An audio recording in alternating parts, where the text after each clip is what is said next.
Vítajte pri intuitívnom pečení, dnes si spravíme kváskové žemličky. 12 hodín pred pečením som si pripravila rozkvas. Kvások, muka, voda.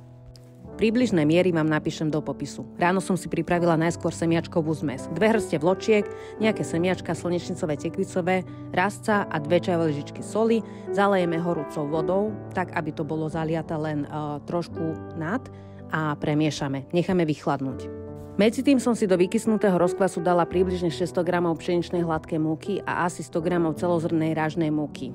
Od oka. Pridala som semiačkovú zmes vychladnutú a po troške som začala zapracovať s teplou vodou, tak aby sa mi všetky ingrediencie spojili do tuhého bochníka. Nakoniec som zapracovala ešte 100 g masla izbovej teploty, ale môžete použiť aj masť. Po hodine kysnutia som mokrými rukami cesto vybrala, natiahla, zložila na 3-krát, otočila o 90 stupňov, opäť natiahla a zložila na 3-krát. Cesto som vložila do misky, zakryla a opäť nechala hodinu kysnúť. Po hodine tento manéver zopakujeme ešte raz a necháme ho ešte pol hodinku podkysnúť. Čiže 2,5 hodiny bude cesto kysnúť. Odvážila som si celé cesto, rozrátala na 100 gramové žemličky a takto som každú jednu zaguľala a položila na plech s papierom. Nechala som ich ešte podkysnúť minimálne hodinku, trošku som ich aj narezala a nakoniec ich pečieme na 180 stupňov, približne 20 až 25 minút, záleží od rúry.